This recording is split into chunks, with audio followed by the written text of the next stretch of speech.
Okay, let's get started. Hello, everyone. Welcome to Oil and Gas Data Science and Digital Hub series. Today, we're going to present to you essential data skills for industry professionals. Before we get started with the presentation, please notice our legal disclaimer. Material presented here, including but not limited to text, images, quotes, are subject to Digital Hub terms and conditions and are for demonstration purposes only, and may include future product features and plans. Sharing, copying, reproducing, and modifying them in any form requires Integral's permission. My name is Hoda Rezai. I'm your host today. I have Babak Shafi, our founder and CEO, and Sylvia Lee, our data scientist, with me today. Please tune in for our upcoming webinar.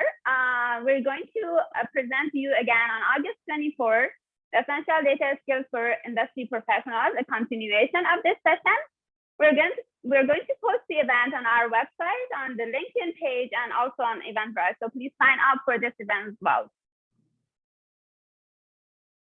I encourage everyone to join Digital Hub if you haven't already. To be able to access the notebook and data and follow along Sylvia during this webinar, you need to have a Digital Hub account, and you need to be subscribed to a plan. We have 3 different plans for you: academia, individual, and team, with different resources and storage. We are offering this academia plan for free to our webinar attendees. Please use the promo code provided here in the student ID section and subscribe to academia plan. After that, you need to create a project to be able to access the notebook templates and applications. Sylvia is going to walk you through the steps when she's presenting. And with this, I'm going to hand it to you, Babak, for an introduction of Integral and Digital Hub.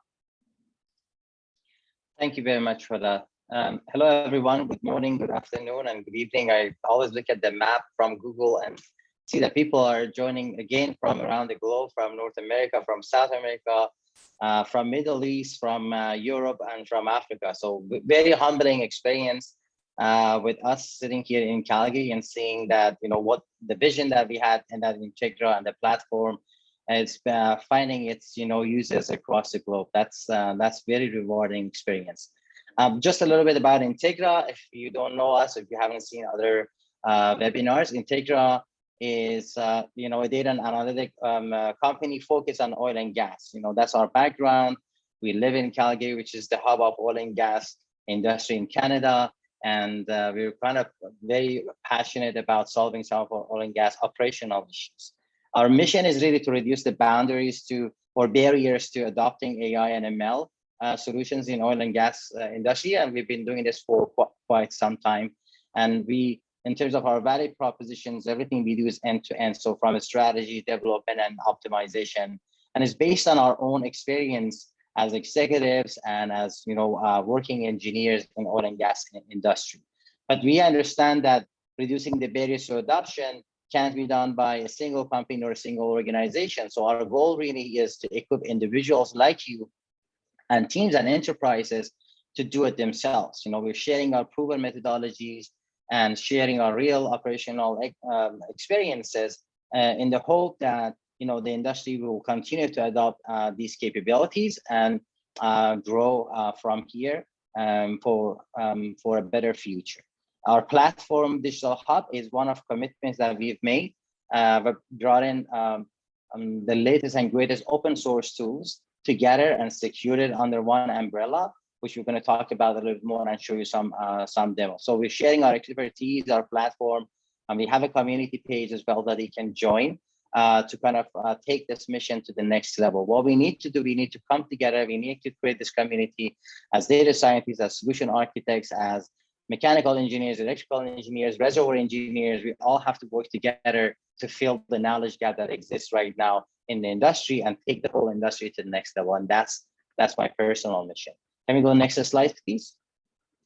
So Digital Hub, if you don't have an account, I highly recommend you at least get an account based on the promo code that we've offered today. It's a modern cloud data science platform. It's intended to be self-service and very cost effective. With every project that you create, you can start, pause, And when you're pausing the project, you're not paying for the hours. Digital Hub works on the hours that you use it and on the storage. And the hours that you use is basically when you're active on it. If you're not active, pause the project, and it will you will not incur any charges. So it's very cost effective. And more, what is more, is that we brought in all these different components to alleviate you from low value data science activities. So if you're an engineer, which like many of our colleagues and friends, I'm trying to get into this space, installing, configuring, and maintaining these packages is really low value, no value activity, and Digital Hub eliminates that. So I will show you 3 clicks, you can actually create a project.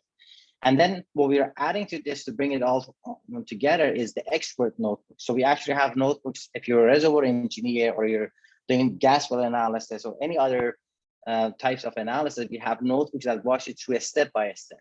And the reason we're doing that, because we believe learning from doing is a lot more effective than just going to learn Python, in some courses that is not even related. So we want to bring in the industry expertise, the industry knowledge and know-how into these notebooks, go through the procedure, and bring you up to speed so you can execute on those. The next slide, please. Who is Digital Hub for? Engineers like you on this calls, and our colleagues who have really strong knowledge of data and the business operations, and they're probably stuck with some old tools and capabilities. So Digital Hub enables them to get access to the latest and greatest capabilities, secured through a central database that acts as a central source of the truth. But this is also for data scientists. So data scientists who are leading small teams or multiple people, the collaboration capabilities in Digital Hub enables these small teams to collaborate together on data effectively. There is a central place for all of the data, and the notebooks can be versioned through Git, and everybody can be on the same page when it comes to development, as opposed to going back and forth through the desktops. And business analysts, in addition to the data science capabilities, Digital Hub is one of the unique platforms that also has business intelligence capability. So visualization, graphing, all those capabilities are included, and that's allowed the business analysts to optimize and continue to tell the story that the data scientists and engineers are coming up with. I hope that if you don't have an account, you get an account and try some of these expert notebooks. I'm confident you will find it highly useful, especially if you're in oil and gas. If you're not in oil and gas, the methodologies are the same, the concepts are the same, might be one step removed from where you are, but you still can use a lot of the concepts that we're doing here. Next slide. With that introduction, this is a hands-on session. As you know, it's only half an hour, so there's a lot to be packed.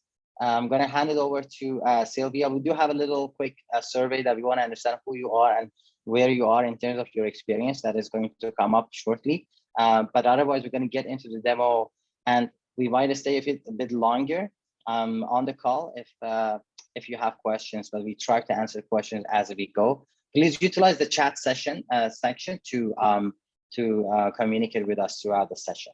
And thank you, and I'll pass it on to Sylvia. Thank you, Babak.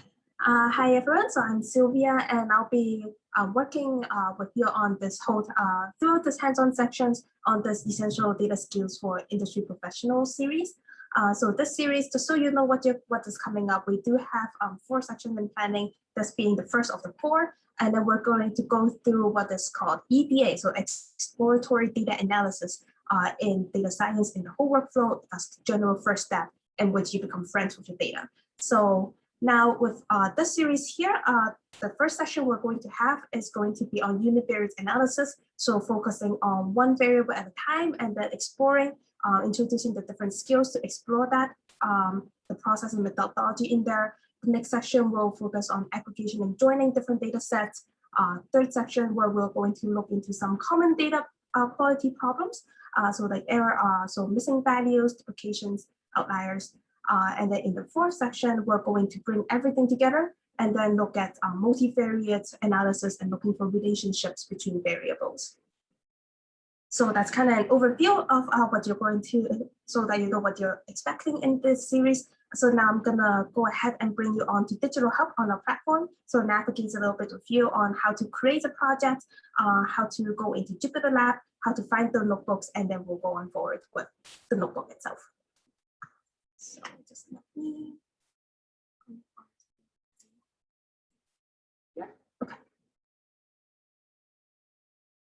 Okay. So you should be able to navigate into Digital Hub here via the link cloud.digitalhub.io. You will be brought to our sign-in page on here. So if you don't have an account with us yet, feel free to come on and sign up with us. If you already have an account like me, I'm just going to log in and show you around.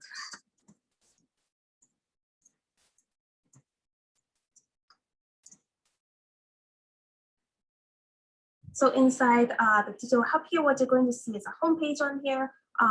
If you haven't joined us for previous webinar series, you'll be able to find the videos there inside the tutorial sections here. We also have some interesting reads in the blogs that we've written up that you might be interested in into knowing more about the data science journey and our journey. So as Hoda mentioned, we do ask that you get a subscription with us to be able to get access to the notebooks. So then you'll be able to access that in the subscription pricing section in here. We have the 3 plans available. The individuals plan, you'll be able to get 160 hours per month to work on your project. And these are active hours in which your applications are running, just as Rebecca said. And there are also 100 gigs of cloud storage that you'll be able to use for all of your projects. So then once you have the subscription, in order to get into the Jupyter Lab and also all of the components and capabilities of Digital Hub, you need to create a project. So again, the project is the space where you're working on your data science and all of your modeling and stuff. And then so you can create this with just 4 simple steps, which I'm going to show you. So first come into here, so develop, under develop, you'll be able to see the create projects tab. We have 2 different types of projects that's available now. Say for this session, I'm going to focus on data exploration. So I choose the first selection here. I choose my components. So Jupyter Lab being the main IDE that we do all of the development, SuperSang Grafana, more of a reporting software for BI capabilities as well. I have a team subscription, so I'm able to add team members to my project that I can collaborate and share with. Say in this case, I wanted to add Hoda in as the leader of my project. And again, these rows in here actually do get propagated into all of the components that we have selected before. So that's all automatically integrated in the backend for you for row access controls. And then the last little bit is just give it a good name, just say I'm just doing a project demonstration. Exploring data. And then I'm going to give it a tag, say BA, so I can find it later. And just simply create. So with 4 simple steps, now that in the backend, we're launching up all of those components we've selected for you. It's actually also launching up a database that's integrated with all of these components as the essential source of the truth, and also a way for you to seamlessly have your data flow from one component to another. Do note that like once everything is deployed and done provisioning, all of your components will be ready. So once the components are ready and they're actually running on the platform, we're counting the hours. So in order for you to have a good practice on cost management, do remember to come in and start and post your project as you need for that cost management. So for time purpose sake, we're gonna go into a project that I've already developed. So I had a project working on here on hydraulic sensors. I have my Jupyter Lab already started. So again, like if I'm not using it, I'm going to post it. But in this case, I'm just going to navigate to the Jupyter Lab. So once your project is done launching, you'll be able to start Jupyter Lab similarly. So when you're inside Jupyter Lab, you'll be brought up to a launcher. So how you can get access to your notebook is actually through the template section here. So click on the template, choose Jupyter Hub template, and the notebook that we'll be going through today is called DHEDA Univariate Analysis. So do go ahead and open that up, and then you can follow along. So for time purposes, I've already started out the notebook and ran it, just so that because some of the visualization do require some a little bit time to render.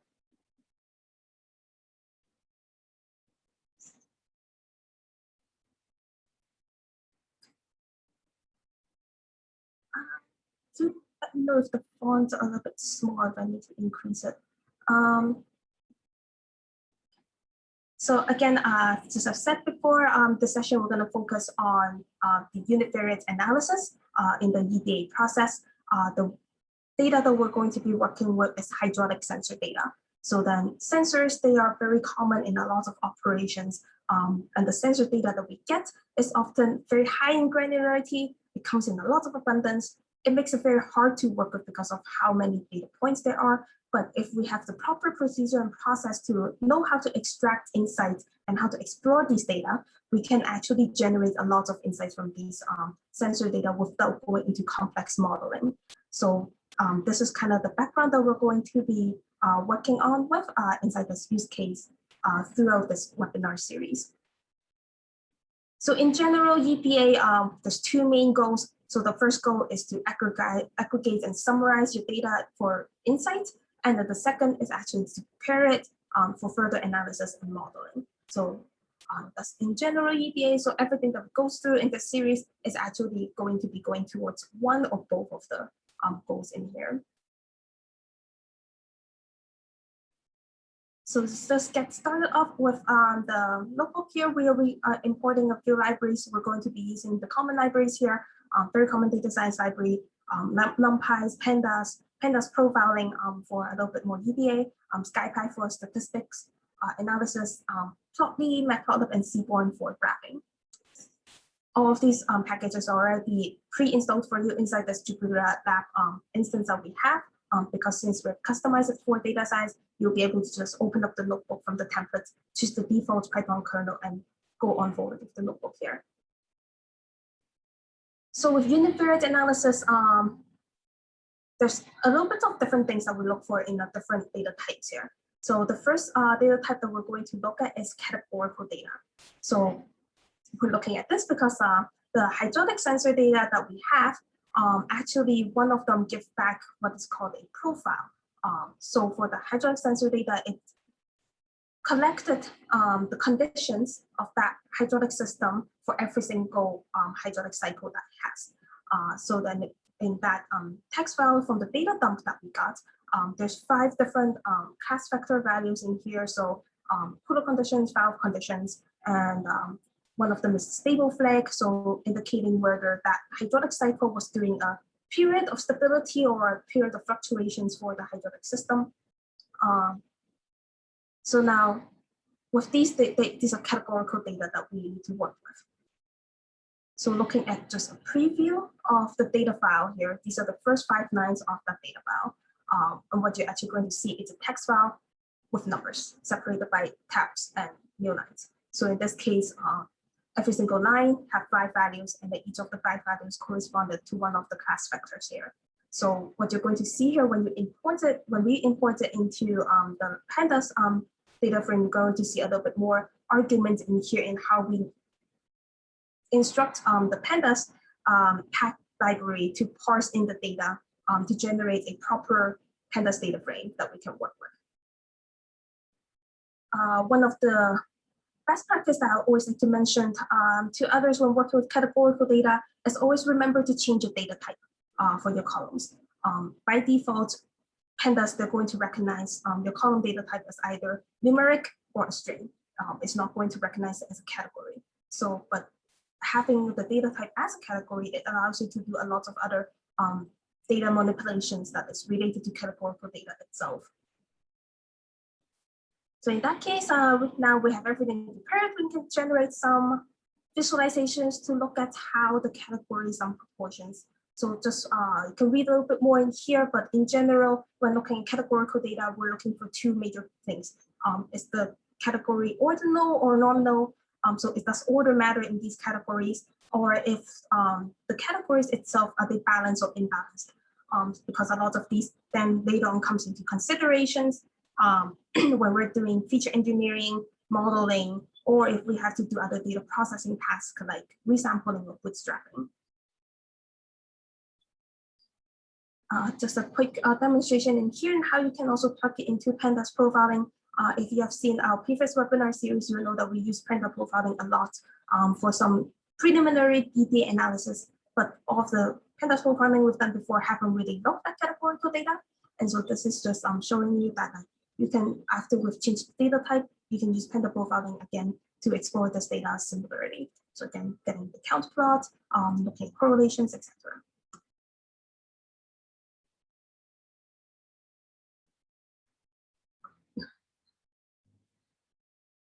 So that was looking at a little bit of an introduction to categorical data. So looking at the conditions of the hydraulic cycles itself.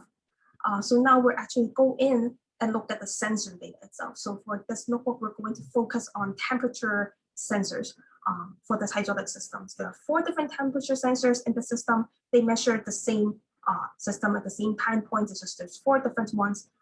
And the hydraulic, there is 2,205 hydraulic cycles that is collected for this data collection period. And this temperature, they're recorded at 1 Hz frequencies. So 60 measurements per cycle. They also call it attributes. So that's another vocab that's used throughout this notebook. So the attributes is actually just means the measurements of that cycle in the sequential order. So again, looking at the preview of the data text file that we get from the temperature sensor. So this is for one sensor. It's 2,000 rows of 60 numbers. So then each of the row is 1 cycle, and then the numbers are then the measurements inside that cycle. So again, we have to do a little bit more parsing when we're reading CSV to be able to parse it out into a proper Pandas data frame that we can work with.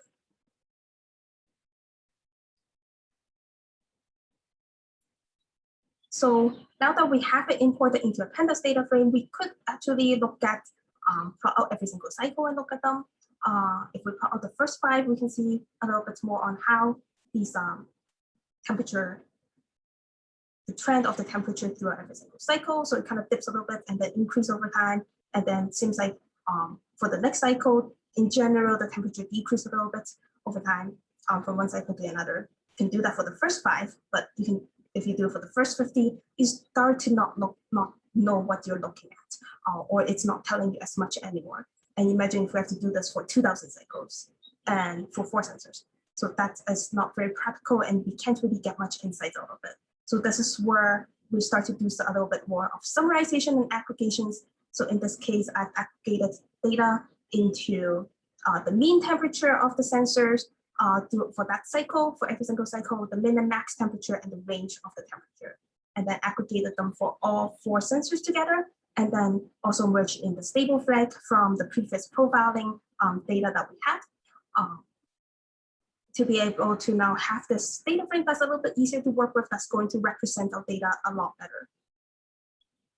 So generating different plots to look at the distributions. This is one plot that's going to be different from, in general, what we use as histograms. So a little bit refreshing, so moving away from histograms. So this is what is called a violin plot overlaid with a jitter or a swarm plot. What we can actually see here with the mean cycle temperature is that it seems like everything is categorized into when it's stable, shown in the green parts here, into 3 major phases, whereas the unstable phases, the mean temperature seems to just range all over the place.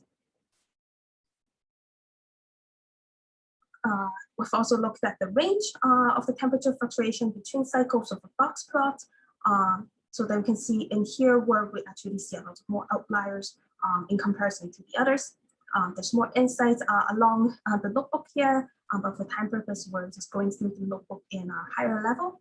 But in generally, a box plot, violin plot, jitter plot, these are all different sort of visualizations that you can use to look at the distributions of the data. In contrast to always just using a histogram.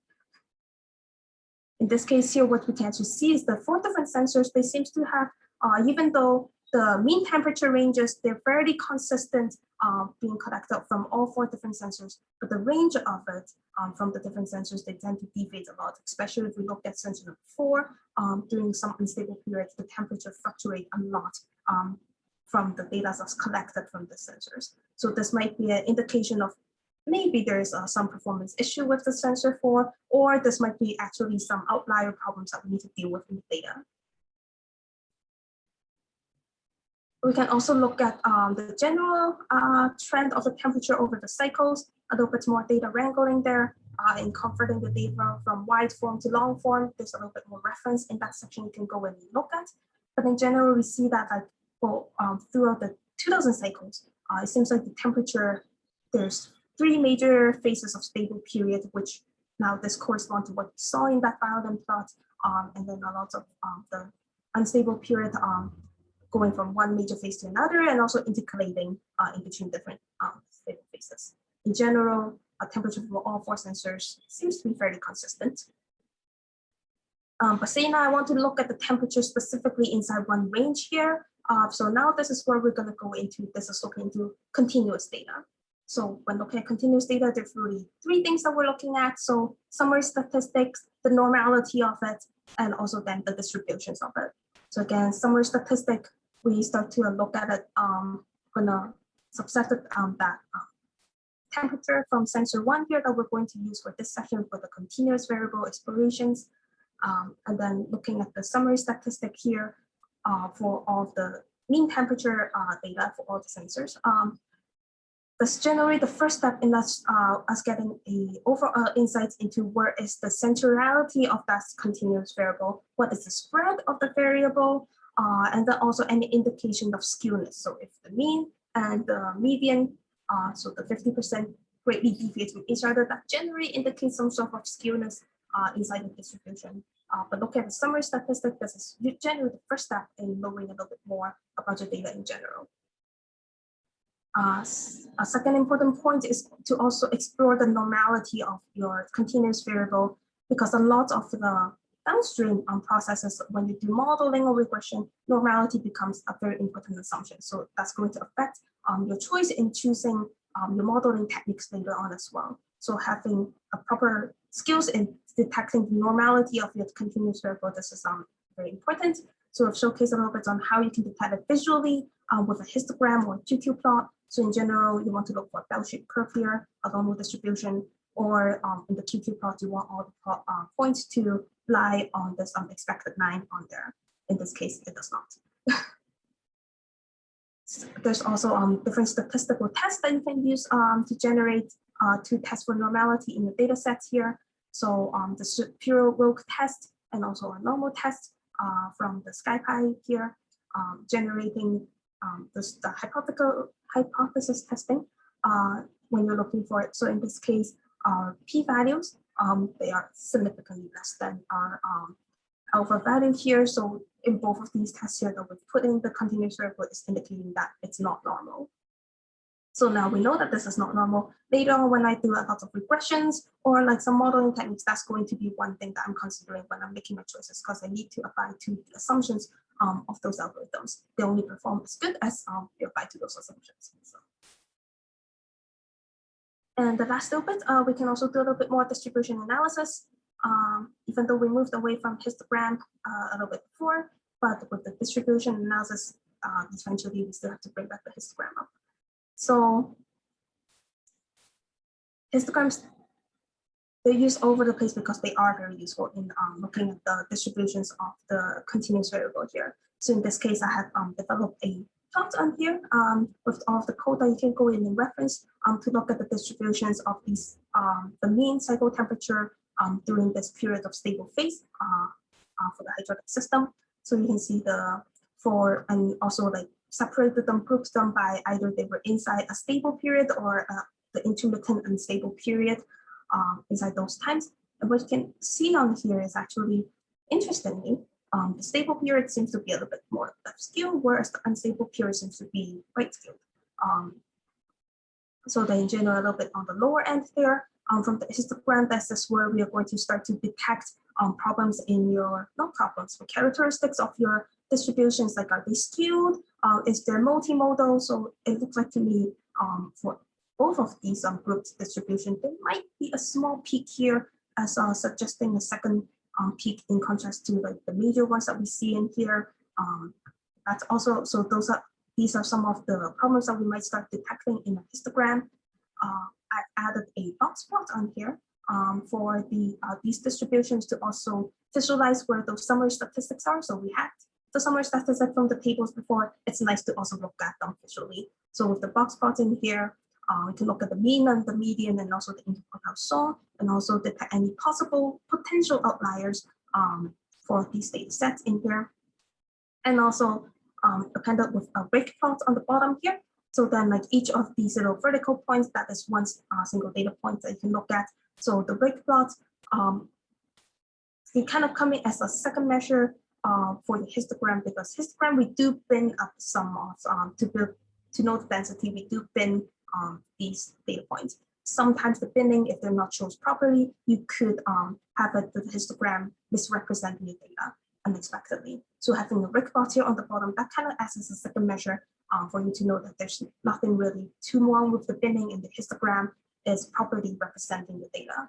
So in this case, from the insights here, that I can already tell during the stable period for the temperature, where are the locations of it, the comparisons between the stable temperature and the unstable temperature, and a little bit more of the summary statistics, so I know a little bit more about my data in this case. So that was a very quick overview of univariate analysis on the different data types. So we went through some categorical data, cyclical data, and continuous data.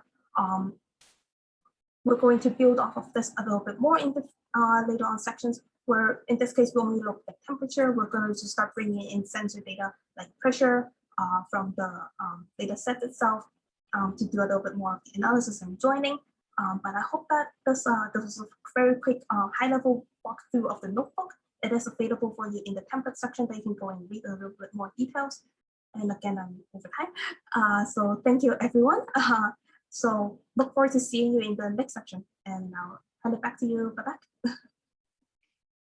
Thank you, Sylvia. Excellent job as usual. Thanks everyone for spending this half hour with us. I hope that this was a good introduction to using some of the tools and capabilities in a methodological order.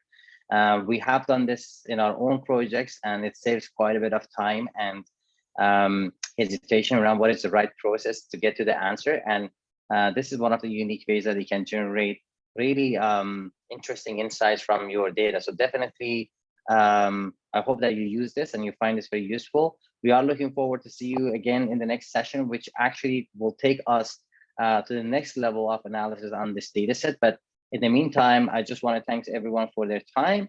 It was good to see everybody who I already know are on this call. So thanks for your support. I do encourage you to join our community and the platform and help us, help everybody else get to that level of understanding of data science and use these really interesting capabilities to move the industry forward. Thank you all. We'll turn off the cameras, but we'll be around to answer any questions you might have on the chat. Thanks again, and have a great day ahead of you.